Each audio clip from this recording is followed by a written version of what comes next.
માતા છે ગુજરાતની ધરતી, વતનની એ માટી છે. માતા છે ગુજરાતની ધરતી, વતનની એ માટી છે. એ માટીમાં મૂળ છે મારા, ભાષા મારી ગુજરાતી છે. ભાષા મારી ગુજરાતી છે. આપણે એને સાચવી જાણીએ, આપણને સાચવતીએ. આપણે એને સાચવી જાણીએ, આપણને સાચવતીએ. ધૂળ નથી છે કુળ આપણું, ભાષા મારી ગુજરાતી છે. ધૂળ નથી છે કુળ આપણું, ભાષા મારી ગુજરાતી છે. ભાષા મારી ગુજરાતી છે.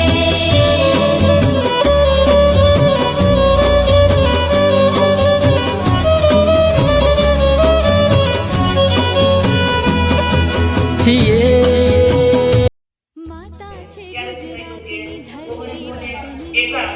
પછી એમ કહેવાય છે કે યુનેસ્કોની જે સંસ્થા છે તેના દ્વારા 17મી નવેમ્બર અને 1991 ત્યારે એને આંતરરાષ્ટ્રીય ટૂંકમાં તમામ રાષ્ટ્રોની અંદર માતૃભાષા દિવસની ઉજવણી છે એ કરવામાં આવે છે.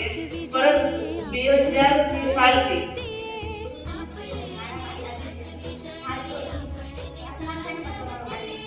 ધૂળ નથી છે કુળ આપણું, ભાષા મારી ગુજરાતી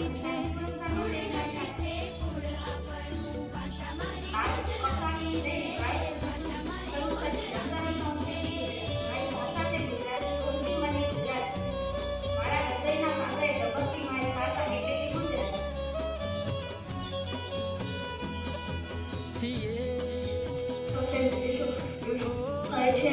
હું આજે નરસિંહ મહેતા વિશે બોલીશ. હું ગુજરાત સાહિત્યનો આકાશમાં તેજસ્વી તારો, મને ગુજરાતી ભાષાનો આદિ કવિ તરીકે ઓળખાય છે.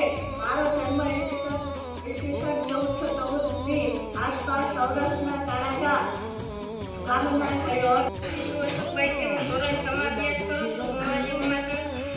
જોશી વિશે કહીશ. મારું નામ ઉમાશંકર જોશી છે. મારો જન્મ 21 જુલાઈ 1911 ના રોજ ગુજરાતના સાબરકાંઠા જિલ્લાના બામણા ગામમાં થયો હતો. હું ગુજરાતી સાહિત્યના અગ્રણી કવિ, નિબંધકાર અને વિચારક છું. બાળપણથી જ મને સાહિત્ય પ્રત્યે ખૂબ જ પ્રેમ હતો. મારી કવિતામાં તમને માનવ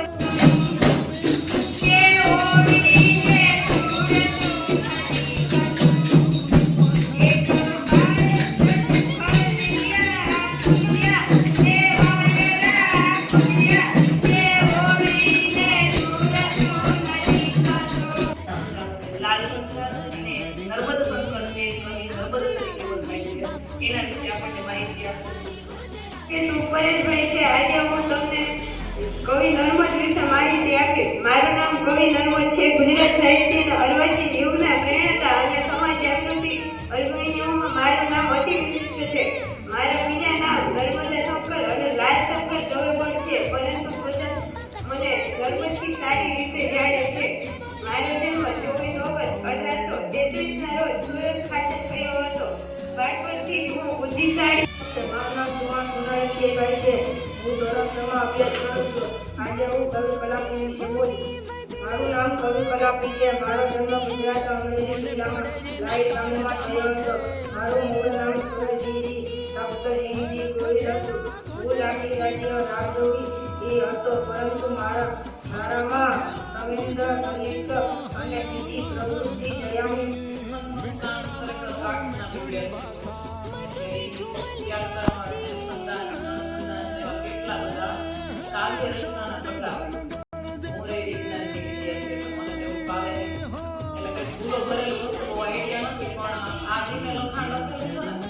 નવેમ્બરમાં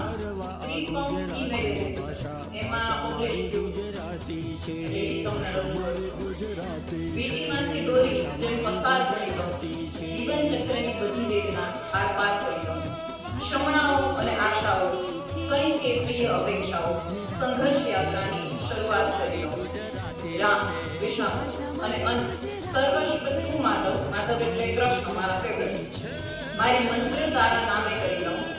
રોમે રોમે રટણ, બસ એક તારા નામ. હૃદયની ગઝલ કૃષ્ણ કૃષ્ણ કરી દઉં. શાશ્વત પ્રતીક્ષામાં નયન મારા તુજને મળવા પ્રભુ તારી છબીથી એને ટાઢક કરી દઉં. લખી દઉં શબ્દો હું બે ચાર લાજવાબ અને મારી લાગણી બાપા કરી દઉં.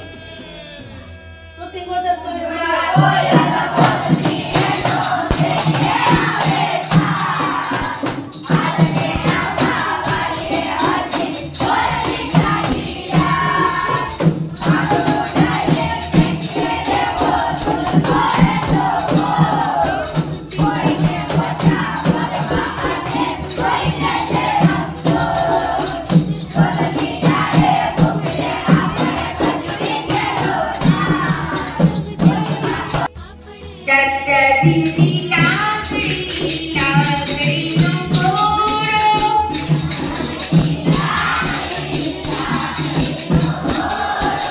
દાદાજીની લાકડી લાકડીનો ઘોડો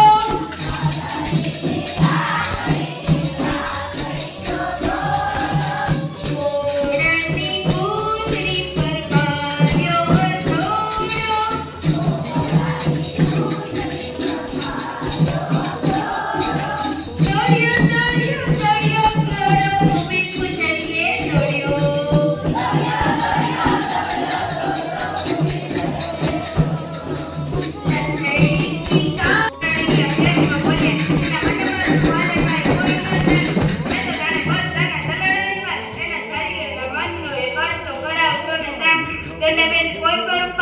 પ્રેમમાં પડવું એના માટે એક રમત છે ભલે પછી દિલના કટકા થઈ જાય મને ખટે ન ખરાડો જાણે નંદજીનો લાલો અમને પ્રાણથી એ પ્યારો તો લાગે બહુ વારો જીવન જીવાડ વળી હવને નચાડે અને દુનિયાને રંગો એની નજરે બતાવે બોલે બીટું મત જેવું બધાને ફસાવે પાછો એના સુર તારે આખા જગને રમાડે દિલનો એ બાતી જોને કે ઓજાતું ઘર દિલોને મિલાવ પાછો એ પોતે કારીગર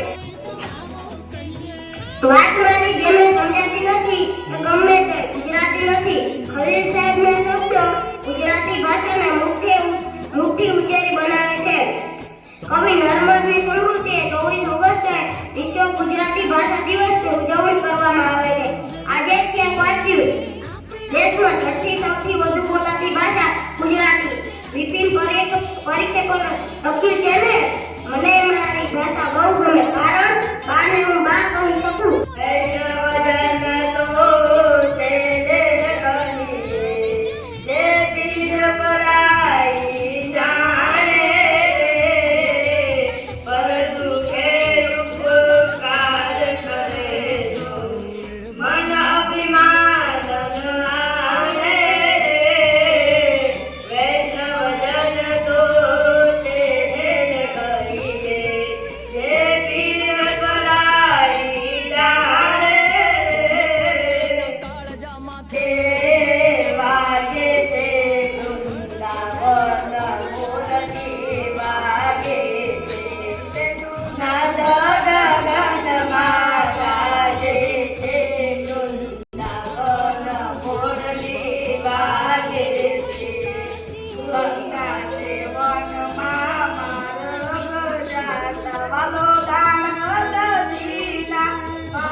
મહારાજ રે સાંભળા ગિરધારે મારે ઊંડે સ્વીકારો મહારાજ રે સાંભળા ગિરધારે મારે ઊંડે સાંભળ્યા નાથ રે સાંભળા ગિરધારે મારે ઊંડે સ્વીકારો મહારાજ રે સાંભળા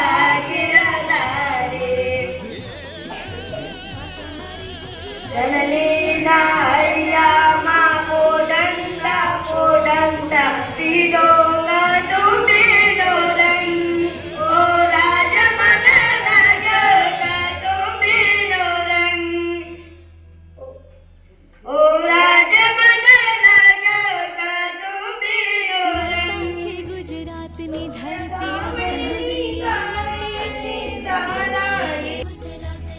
जय सोमनाथ जय द्वारके जय बोल विश्वनाथ ने अक्षरे लक्ष्य कवियो यश गाथा गुजरात ने जय जय